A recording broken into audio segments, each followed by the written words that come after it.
All right, this is where the rubber hits the road. We're going to build a device, working prototype, in under 15 minutes.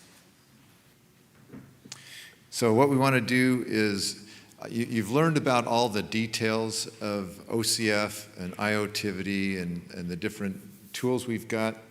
What we're going to do now is allow you to forget most of those details and just run some simple commands to get you into the development cycle, get your board working, get it working with the hardware in under 15 minutes. So we've added all these tools. You are the first ones to see several of these tools. So you're a little bit guinea pigs, but we're very proud of them. And we've taken what was a difficult development system with a lot of details to a system where you can literally build a device in under 15 minutes and go through the test cycle. So you can concentrate on what you want to accomplish in your project and not have to worry about the details of all the OCF stuff. So I've got a few introductory slides here I'm going to skim over because you've already covered them. But basically we're doing 3-pillar alignment, which means that every 6 months we're releasing an updated version of the specification, an updated version of the IOtivity open source code that is compliant with the specification, and an updated version of the test tool which will verify that IOtivity or anything else complies with the specification. So you get that every 6 months.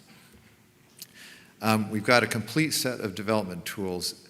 This starts out with 1IOTA, which is our open source tool. You can see it right now if you go to 1iota.org, spelled out.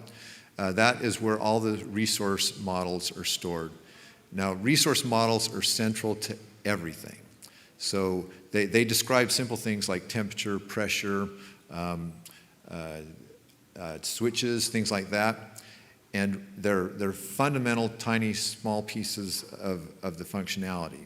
You can make more complex resources by combining those into groups, and you make devices by adding resources.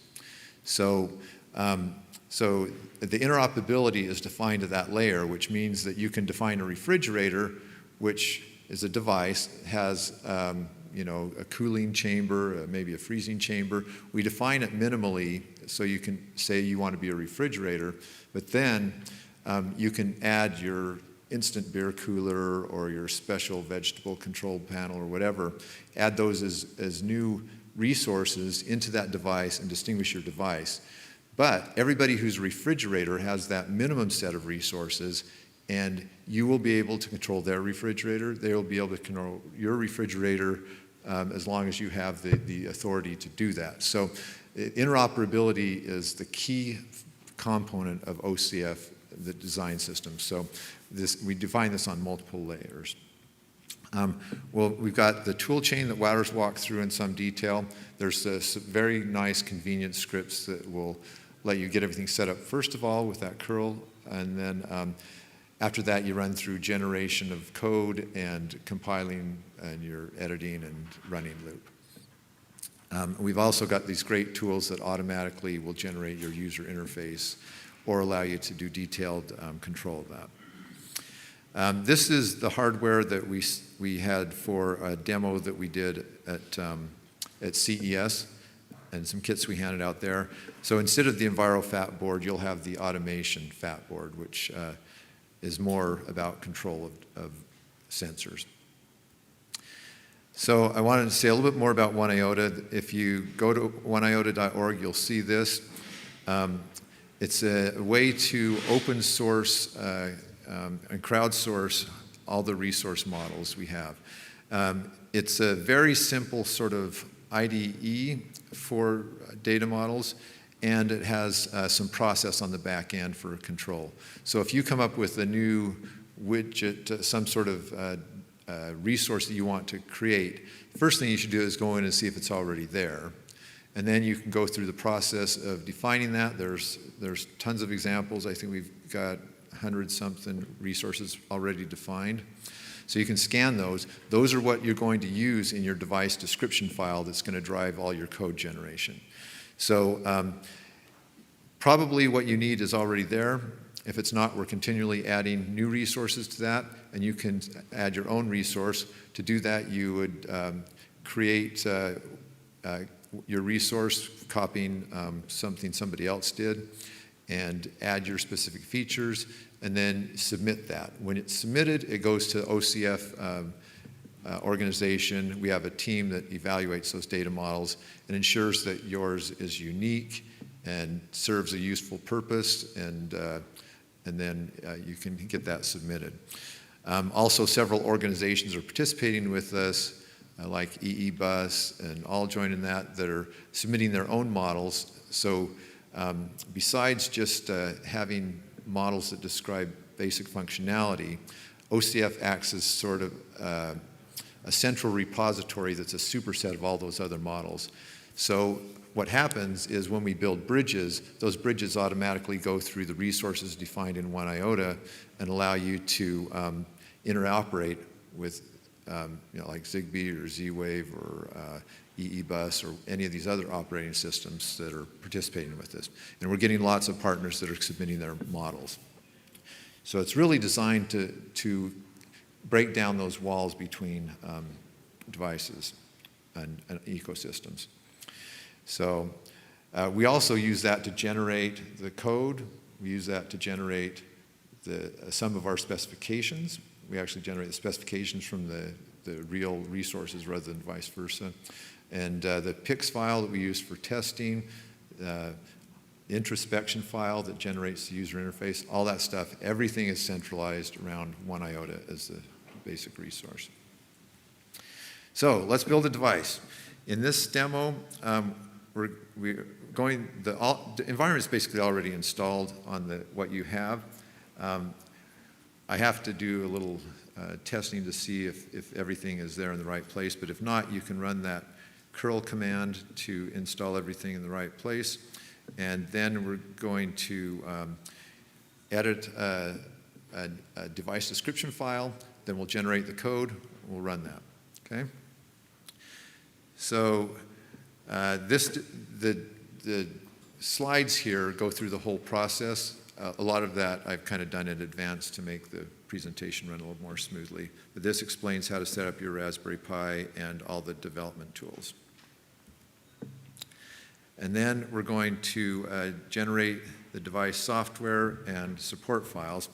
So I'm going to switch to that and actually show you this. I put down some timing here. The first time you run through it, it's going to compile a bunch of libraries and stuff, and so it takes closer to 15 minutes. After you do that the first time, it's more like 3 minutes. It's really fast. So let me go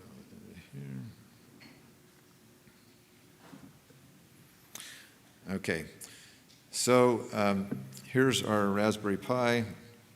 If you look on here, I installed a head version with a desktop, so I've got a bunch of extra stuff in here, but yours will just have, I think, this IoT directory.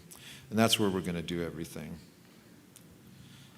So I'm starting from the point where you've already basically run the curl command and gotten all your tools. So they're already ready. And I've compiled this once before, so it'll be a lot faster.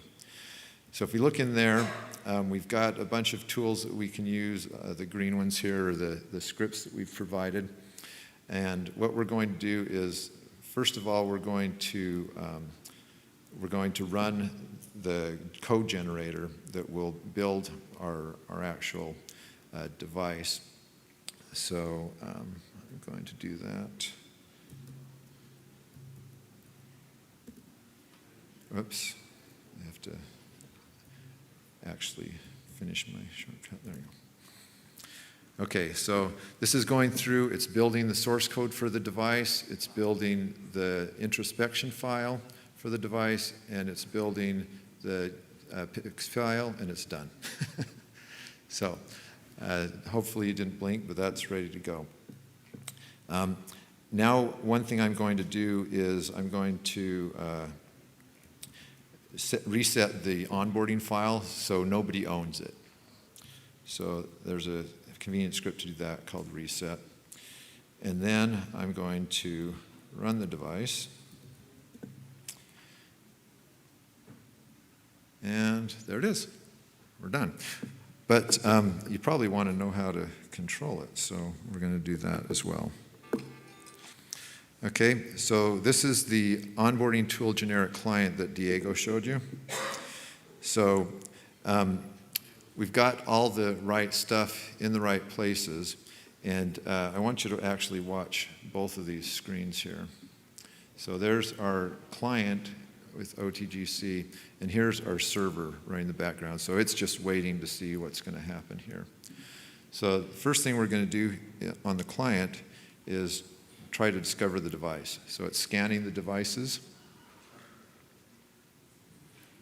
and it found one. It's called Energy. That's probably not what it'll really be called, but this is a minimum viable product. Okay. The plus sign over here means it's ready for onboarding. That means nobody owns it. I can take control of it. Okay. So I hit the plus sign, and now you can see some stuff's happening on the server with the security system. It's using the JustWorks onboarding method, provisioning the ACLs, and it's owned. We own it. Now if you go in with another onboarding client and try to own it, it's going to tell you somebody else has already got it. You're out of luck. And likewise, if we discovered devices and some of them were devices we didn't own, the device would still show up here, but it'd be in red, and we wouldn't be able to get to the user interface. But now that we've got it onboarded, it's ready to go, we're going to hit the little gear button there. And there's my user interface. I didn't do anything. It discovered that from the introspection file and build it. And so I'm going to go through here, and these are all the resources that are defined on my board there.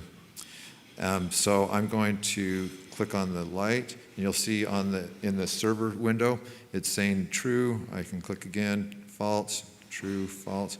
I can turn on all of these, and I can come down here and turn on the relays. I can the inputs I can't select because those are just inputs, they're read-only, but it'll reflect the state. So if I put in a voltage on that input, it would show 1 or 0. Likewise, if I do it with the A to D converters, it'll tell me the voltage that's on that A to D converter. So you may be wondering, well, why isn't anything happening on this board?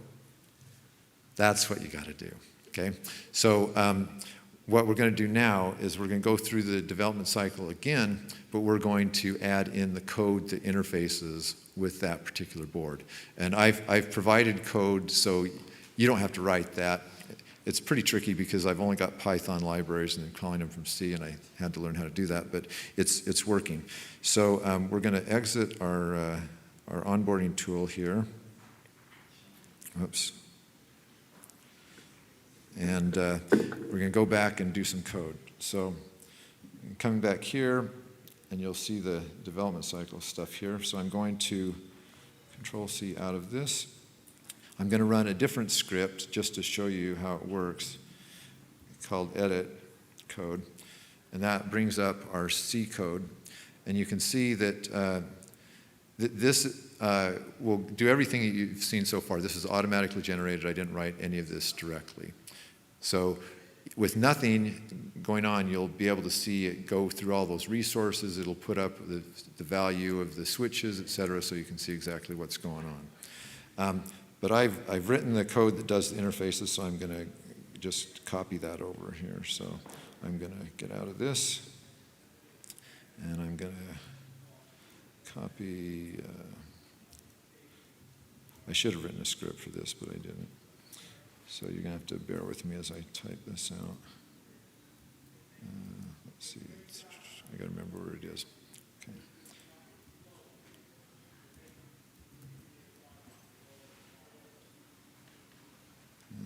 Come on.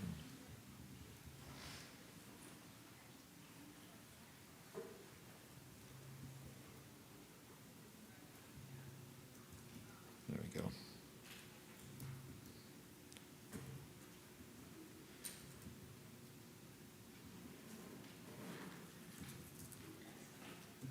So there's the C code, and I'm going to copy it to the directory that does the actual execution or the compiling stuff. So I can remember where that is.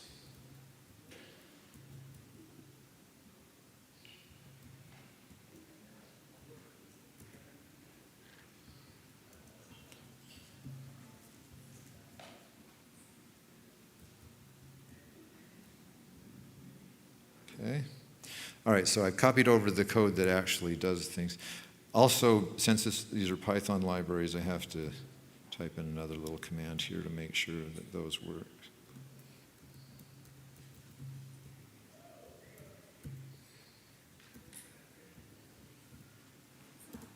All right, so now we're going to use the build script. And we'll go through the compile chain.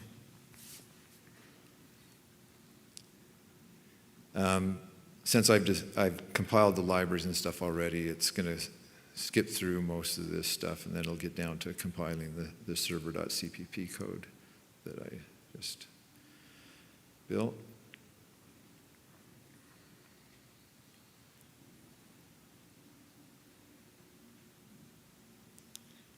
And it's not displaying that, but that's what it's doing right now. Takes about 30 seconds. So just while it's compiling, I'll explain. Oh, there, it's all done. Okay. All right, so now I'm going to, I'm not going to reset it to ready for onboarding state because I already own it, so I don't have to do that again. So I'm just going to run it. So there, that's running again. Let's bring up our user interface.